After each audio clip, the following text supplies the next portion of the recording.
Vida, chegamos à aula 10 do nosso curso de redação para o Enem. Eu sou o professor Maicon e eu estou aqui nesta jornada, nesta caminhada contigo. E hoje, na aula 10, nós vamos falar um pouquinho sobre estratégias argumentativas. Na aula anterior, nós conversamos sobre a estrutura do desenvolvimento. Como que você poderia, tá? E eu falo poderia porque não é a única estratégia, mas como você poderia utilizar aquela estrutura, aquela estratégia para fazer um bom parágrafo de desenvolvimento para o seu texto no Enem. Tá? Como fazer a construção de um argumento sem lacunas, com um bom projeto de texto, com uma boa coesão e uma boa amarração das suas ideias. E hoje nós continuamos esse processo argumentativo, né, que é principalmente analisado na C3, quando a gente pensa em competência do Enem, falando sobre algumas estratégias que nós podemos utilizar. Então, o tema da nossa aula de hoje é estratégias argumentativas para o Enem. Uma coisa que assusta aí muitos estudantes, muitos participantes do Enem, que não conseguem, né, desenvolver uma boa argumentação e acabam perdendo nota na C3, né? Eu costumo falar que, na minha visão, a C1, né, a competência 1 de gramática, ortografia, ela é a mais difícil, a que normalmente mais tira pontos dos participantes. E na sequência é a competência 3, porque nós não fomos ensinados a construir formalmente uma argumentação. Nós argumentamos desde muito pequenos. Uma criança de 3, 4 anos de idade, ela já possui uma capacidade argumentativa, mas isso é muito intuitivo. Tá? Nós, como seres humanos, argumentamos em todos os nossos textos, basicamente, mas de maneira intuitiva. E, infelizmente, durante o nosso processo escolar, a gente não aprendeu como analisar esses argumentos, como fazer a construção de uma maneira mais formal, principalmente quando nós falamos de argumentos textuais. E é isso que a gente vai ver um pouquinho na aula de hoje. Algumas estratégias para que você possa inserir no seu texto e trazer uma boa argumentação. Claro que a argumentação ela não vai se referir especificamente ao que eu vou falar hoje. Então, se eu fizer isso, se eu fizer a citação de um pensador, eu tenho uma boa argumentação. Não. A argumentação como um todo, o conceito argumentativo, é justamente o encadeamento dessas ideias, a sequência lógica que a gente constrói. Então, a estrutura do parágrafo de desenvolvimento, ela é como um todo uma argumentação. Hoje nós vamos falar de estratégias específicas que é para contribuir, de alguma maneira, ajudar nesse convencimento, ok? Mas chega de blá blá blá, vamos lá, tá? Primeira coisa que nós vamos fazer é revisar a estrutura do nosso parágrafo argumentativo. Porque, como eu falei para você, a argumentação ela não é apenas um tópico, tá? Quando a gente parar para analisar ali na sequência, você vai perceber que hoje nós vamos falar muito do que está aqui, ó, no item 2 da nossa estrutura, ok? Mas uma boa argumentação, ela segue essa estrutura que eu estou mostrando para vocês, que é o conectivo mais o tópico frasal, a informação, essas estratégias de informações argumentativas que nós vamos trazer agora, e o comentário crítico, tá? Que é o seu posicionamento, a sua visão sobre essas informações que nós estamos colocando, e o fechamento, que faz parte da lógica, né? Se eu tenho algo que eu estou defendendo, eu tenho uma abertura e eu também preciso ter um fechamento dessa ideia, que é o fechamento do nosso parágrafo, tá? Então, quando nós pensamos, meus queridos e minhas queridas, em argumentação, nós pensamos na estrutura desse parágrafo. Então, eu tenho aqui uma abertura, ok? Essa abertura, né, nós chamamos de tópico frasal, que é justamente indicar qual é o recorte que eu vou falar. E aí, na sequência, eu tenho o quê? Eu tenho a informação. Ou seja, que tipo de dado, que tipo de informação eu vou trazer para fundamentar a minha tese. Então aqui nós estamos falando de um fundamento, do fundamento daquilo que eu quero defender, tá? Mas só isso não constrói a argumentação completa. Eu preciso fazer um comentário crítico sobre isso, tá? esse comentário crítico é a sua visão sobre o que está ali no fundamento. Então, quando eu trago, às vezes, uma referência externa, somente essa referência não é suficiente, porque o corretor do Enem, ele quer ver o seu posicionamento. Então, você parte do fundamento, assim como uma casa, você parte do fundamento e constrói o seu posicionamento, o seu comentário acima, tá? Claro que, professor, eu poderia inverter essa lógica? Eu poderia trazer aqui primeiro um comentário e aí depois a informação? Sim, tá? Inclusive isso acontece em muitas redações de nota 1000 do Enem. Pode sem problema algum, mas eu preciso ter uma abertura, essa ordem do meio do sanduíche argumentativo, digamos assim, você pode inverter, mas na sequência você precisa do quê? Você precisa fazer o fechamento, tá? Então, esse fechamento ele é importante, porque ele vai concluir a ideia do parágrafo, tá? Então, é importante que a gente siga essa lógica. E aqui, normalmente, se a gente fosse analisar de um ponto de vista um pouquinho mais linguístico, você pode ter, basicamente, um período para cada parte dessa frase, dessa construção do parágrafo, perdão, tá? Então, aqui muitas vezes um pouquinho mais, né? Tanto na informação quanto no comentário, tá? Aqui você pode ter um ou mais períodos, tá? Mas tome cuidado para não se alongar muito, afinal de contas, né? Nós temos aí um número de mais ou menos umas 8 linhas para cada parágrafo, de 8 a 9 linhas, aí no máximo 10 para poder fazer esse desenvolvimento, porque no Enem, né, nós normalmente temos uma conclusão mais longa, veremos aí nas próximas aulas, e às vezes você fez uma contextualização que usou um pouquinho mais de linhas também, então é importante tomar cuidado com essa distribuição de linhas no seu parágrafo, tá? Mas aqui você vai ter, né, um ou mais períodos para trazer as informações, os comentários, normalmente são mais de um período para abertura e um período do texto para o fechamento, tá? Nada de novo aqui, meus queridos, essa é a estrutura que nós já havíamos analisado com mais detalhes na aula anterior.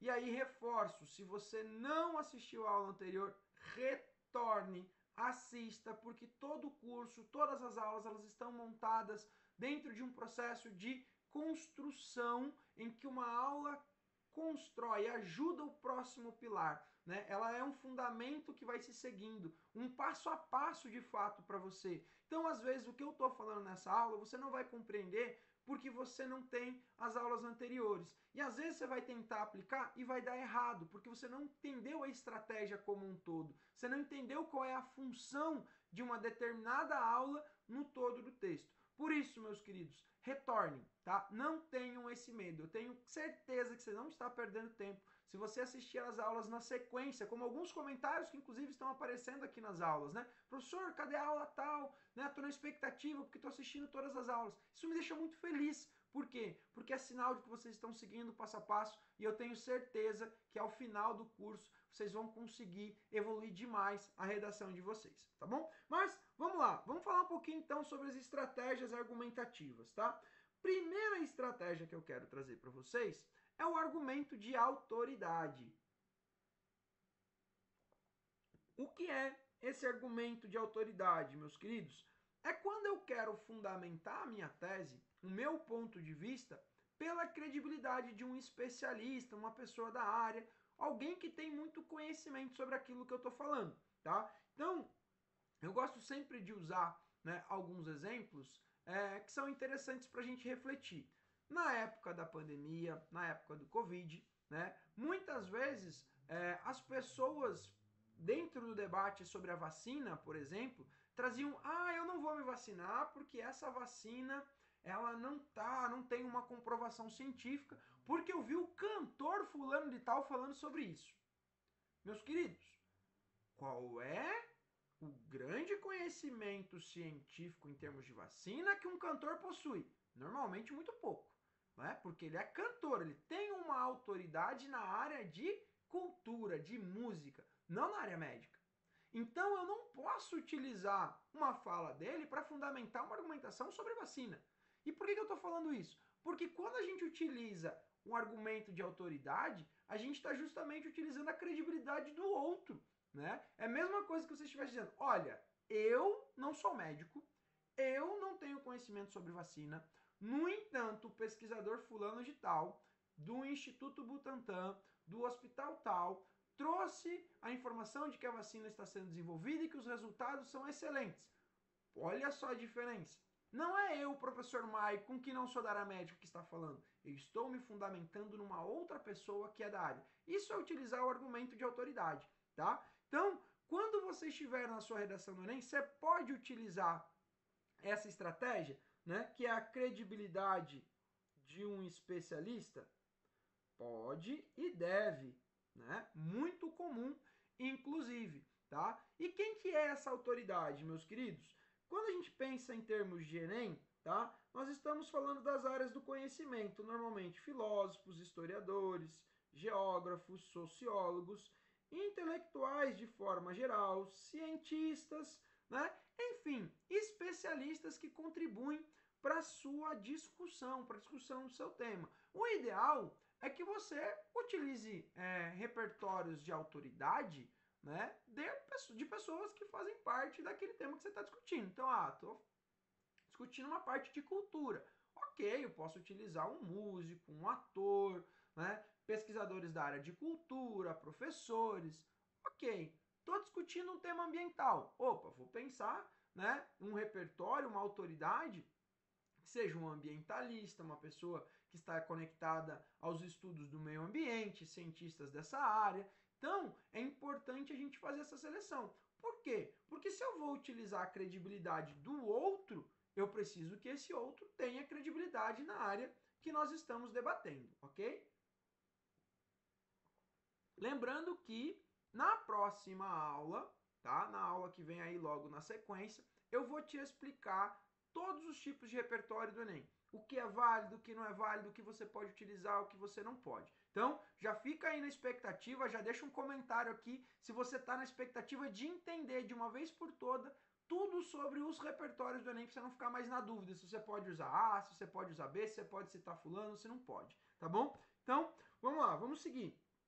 Aqui eu trouxe um exemplo, tá, de como que nós temos uma citação por autoridade, tá? Então eu trouxe aqui um recorte, tá, de um D1. Então olha só, em primeira análise, é evidente que a herança ideológica na produção cinematográfica, como um recurso destinado às elites, conservou-se na coletividade e perpetuou a exclusão de classes inferiores. Então notem que aqui eu tenho um tópico frasal já trazendo um pouquinho de argumentatividade. E aí, olha só, nessa perspectiva, segundo Michel Foucault, filósofo francês, o poder articula-se em uma linguagem que cria mecanismos de controle e coerção, os quais aumentam a subordinação.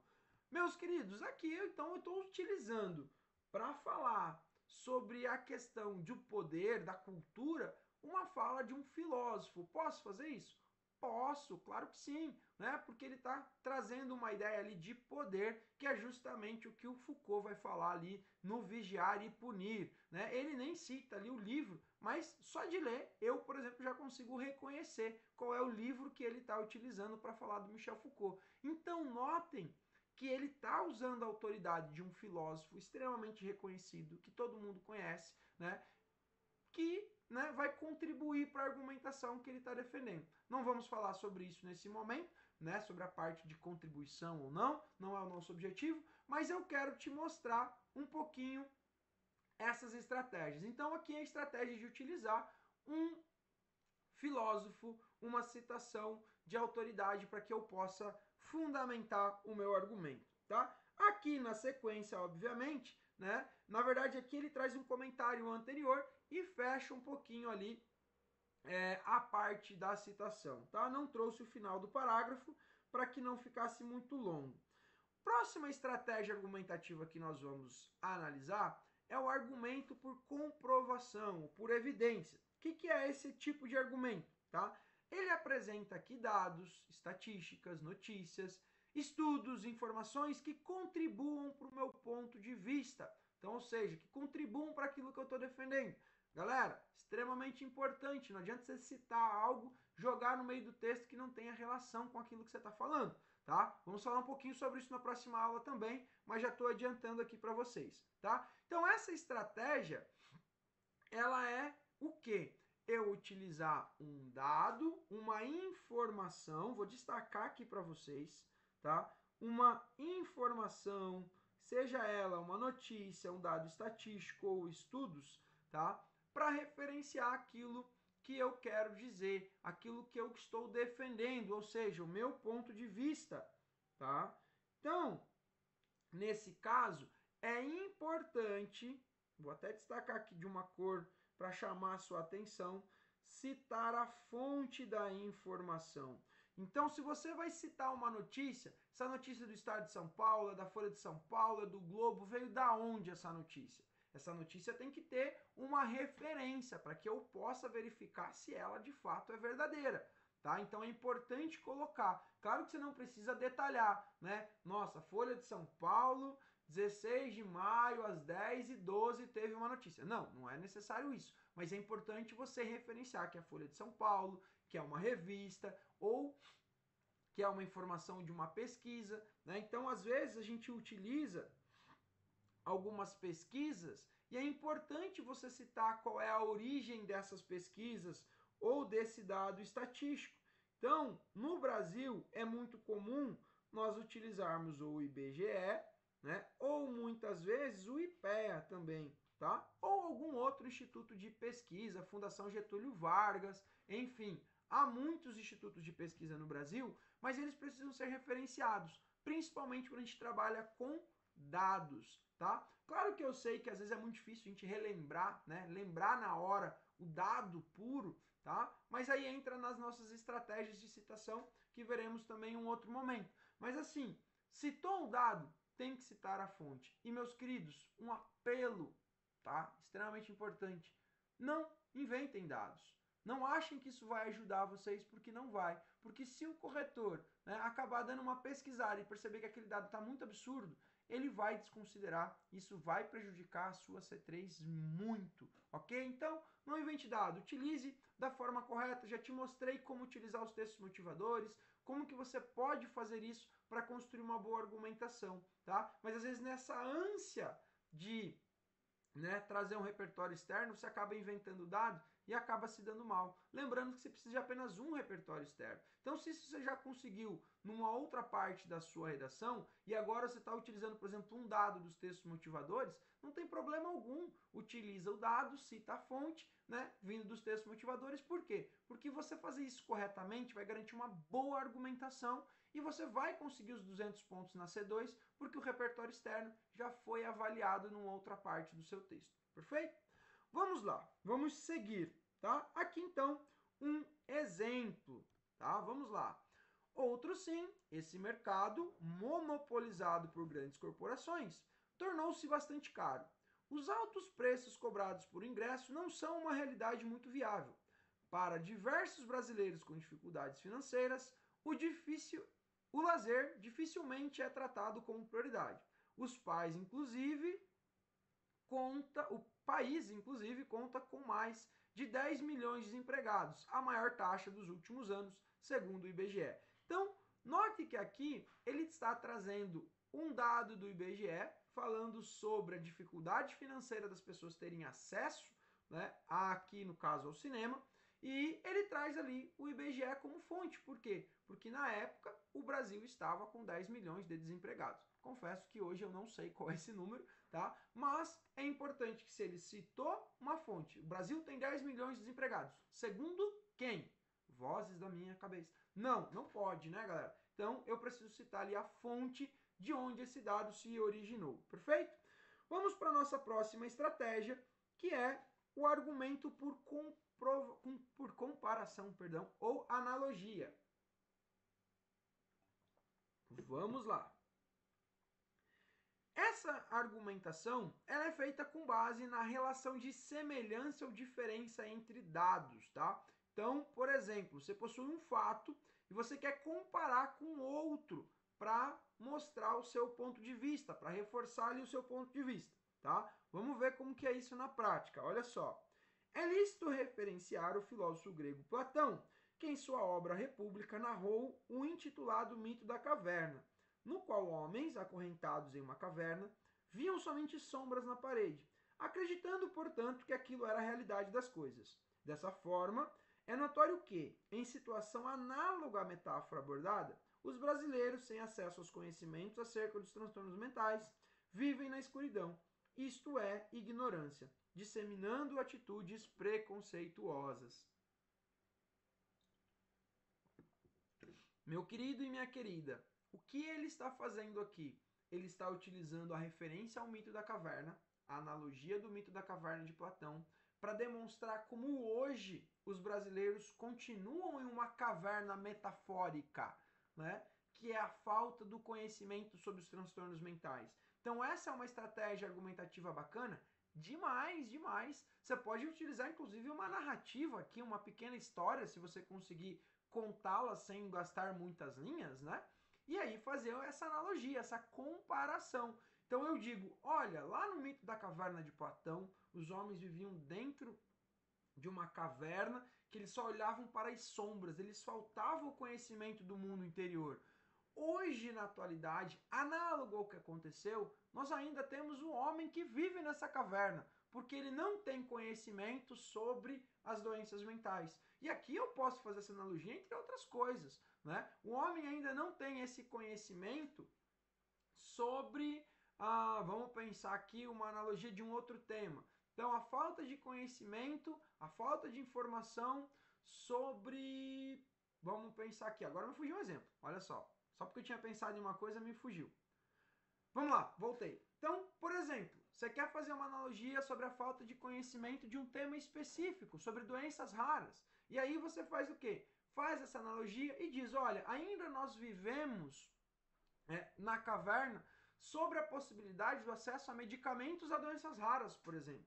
Por quê? Porque as pessoas não conhecem a lei e não sabem que possuem esse direito de o Estado fornecer esse medicamento que é extremamente raro, extremamente caro. Olha, eu fiz uma outra analogia, que viver dentro da caverna é não conhecer a lei a qual você tem o direito. Então é possível se fazer essas analogias? Sim. É uma boa estratégia? Demais, muito bacana, deixa o seu texto legal, tá? Mas é importante tomar cuidado, ok? Porque se você, ao utilizar essa estratégia, não fizer uma conexão entre da onde você está partindo, que é o mito da caverna, e onde você quer chegar, que é a analogia com a realidade atual, que você está analisando no problema daquele tema, você vai criar uma lacuna e vai acabar perdendo nota, ok? Nossa próxima estratégia, argumento por exemplificação, tá? Aqui eu acho que é um argumento bem conhecido, bem comum, que é o quê? Você selecionar exemplos que representam, né, aquilo que você está defendendo.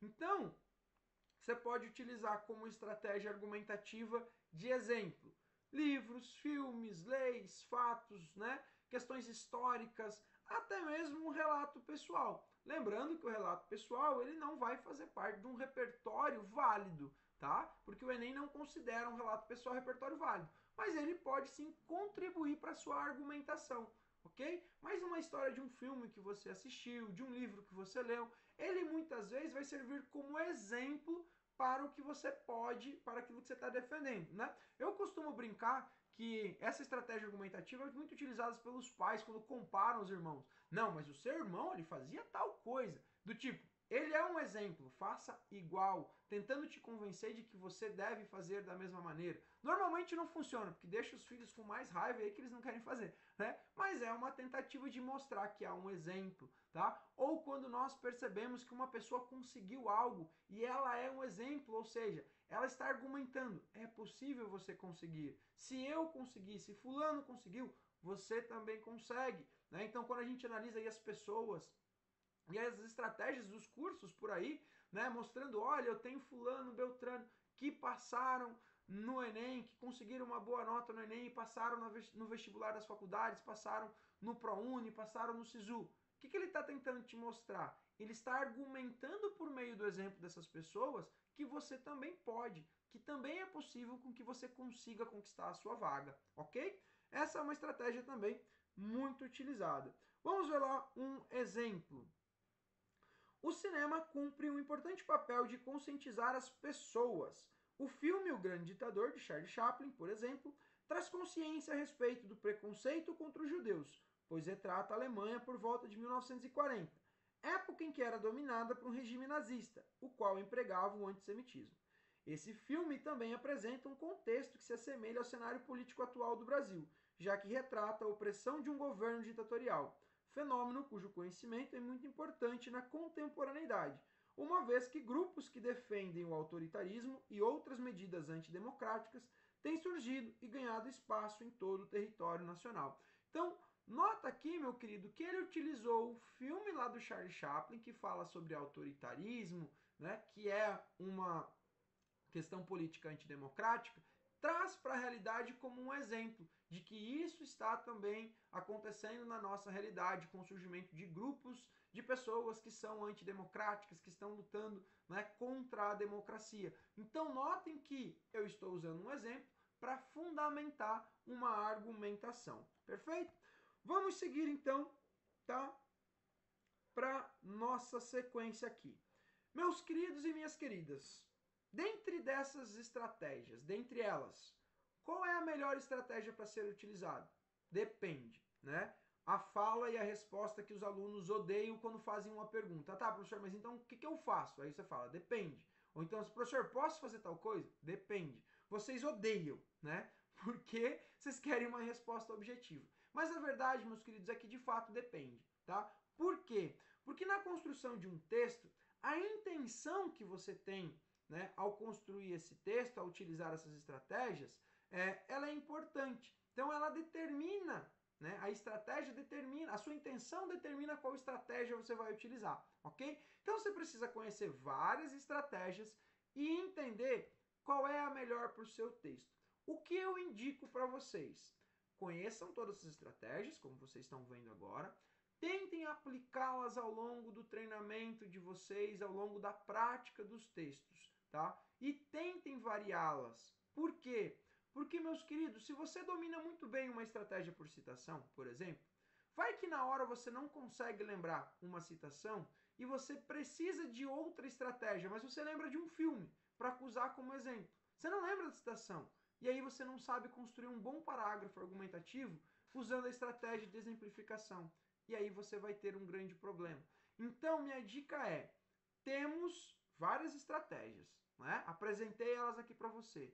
Na redação de hoje, utiliza uma estratégia. Na redação da semana que vem, utiliza outra. Tem um outro tema, utiliza outra estratégia. E vai diversificando as suas ferramentas linguísticas, o seu repertório de escrita. Porque quando chegar no momento do Enem, você vai poder... Ah, não lembrei de uma citação, mas lembrei de um filme. Vou usar um filme. Putz, não lembrei do filme, lembrei da música. Vou utilizar a música. Putz, eu lembrei de uma história, de uma narrativa. Consigo fazer uma história pequena para poder trazer isso na minha argumentação.